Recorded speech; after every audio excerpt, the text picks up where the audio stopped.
Hey there, Life Water of the Let's Grow Annual Challenge. Sharon Horne-Ellstrom here, drinking coffee and holding a bottle of water, which for sure I will consume today. Actually, I will consume 8 of these today, probably 8 of them.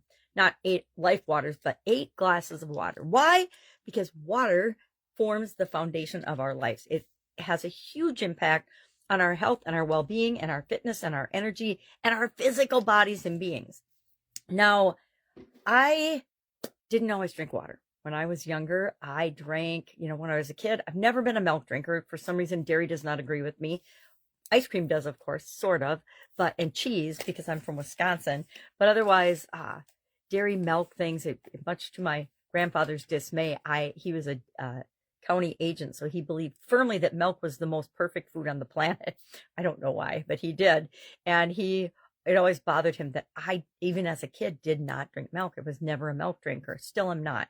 I drank milk when I was pregnant with both my kids, and that was about it. And that was because I made myself drink milk because I believed it was good for me and good for my pregnancies. So, water, hydration. Why do we want to talk about this when we're thinking about our physical well-being? Why do we want to think about this? Because every living being on the planet needs water. And the vast majority of us, I'm pretty good about it now, but I never was before. As a young adult, I drank diet pop, coffee, lots of caffeine, and I think I took no-dos back in the day when I was going to college, but now they have Red Bull and energy drinks of all varieties and energy shots and vitamin shots and all kinds of craziness that keep people going and are stocked full of caffeine.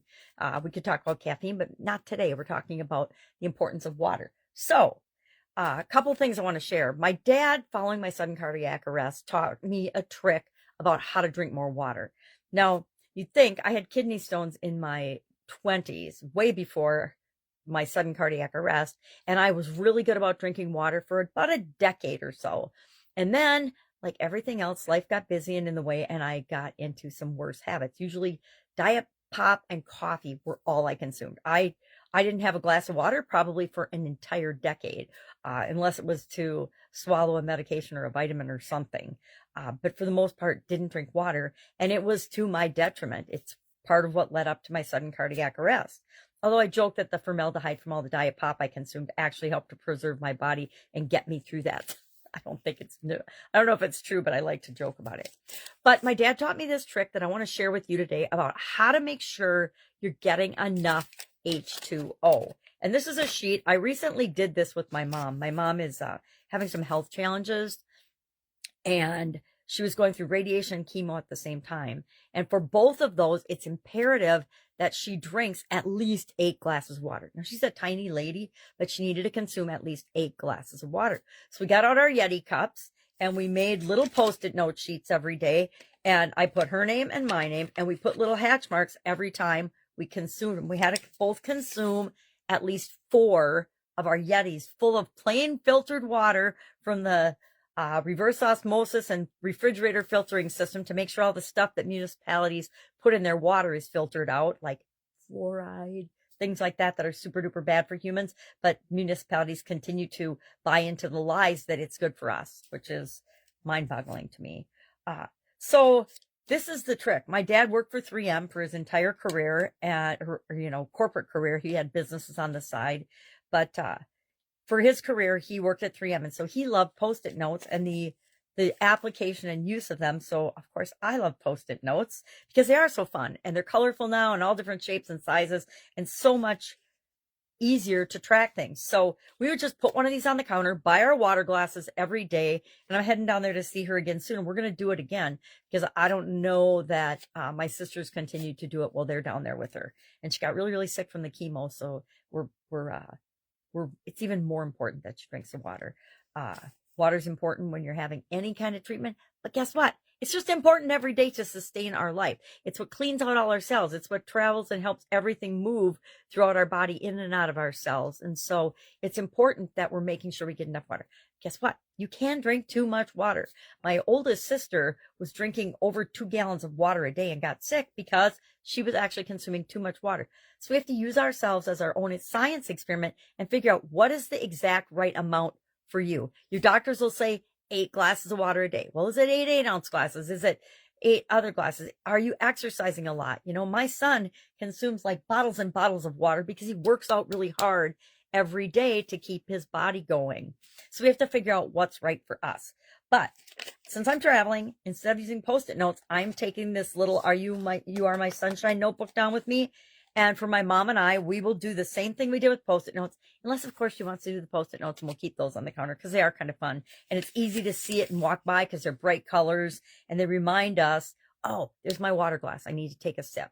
Because my dad taught me, if you just put it in a high traffic area and you take a drink every time you walk by, pretty soon the glass is empty. You fill it up again. You put your little hash mark on your paper, and before you know it, it becomes a habit, and it's easy to get enough water, to get the water that you need to hydrate your body. So what's our action item today?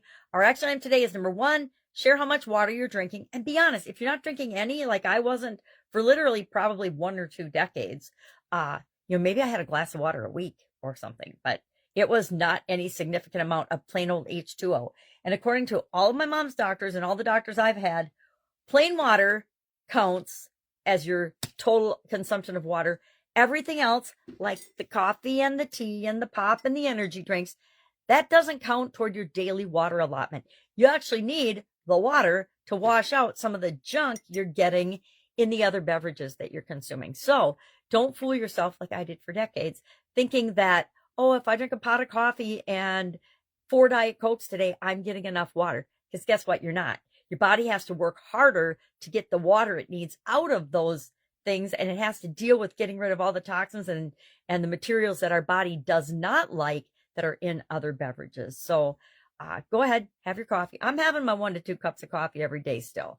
I gave it up for 5 years because I thought it was bad for me, and then I found out it was good for my blood type, so I went back to coffee pretty much immediately. Again, with everything else, you need to pay attention to how does it make you feel. 1 cup of coffee in the morning makes me feel great. The second one, sometimes, but sometimes the second one will give me a stomach ache, or it'll make me feel worse because it's a little too much. So you have to figure out for yourself what is right for you. I'll say that a lot this year. All right. Any questions, hit me up. Of course, in guide 2 of the Let's Grow Annual Challenge private Facebook group page, there's a write-up and someone's story. And I did 10 days yesterday of research. So I can't remember whose story it is today because I'm traveling and I like to work a little bit ahead and actually have this information prepped up for the challenge and for my Supersize Your Business group before I go. Otherwise, with all the craziness that happens when traveling, you never know if you're going to get to it or not. And that's not an option for me. All right. Just like not tracking my water isn't an option for me. And then once it becomes a habit, you can stop tracking it, or I stop tracking it. And then when I notice that I'm slipping again, I start tracking it again. Why? Because it's a super simple, easy way to get me to be consistent with my good habits. All right. Have an awesome day. And I'll, of course, be with you tomorrow.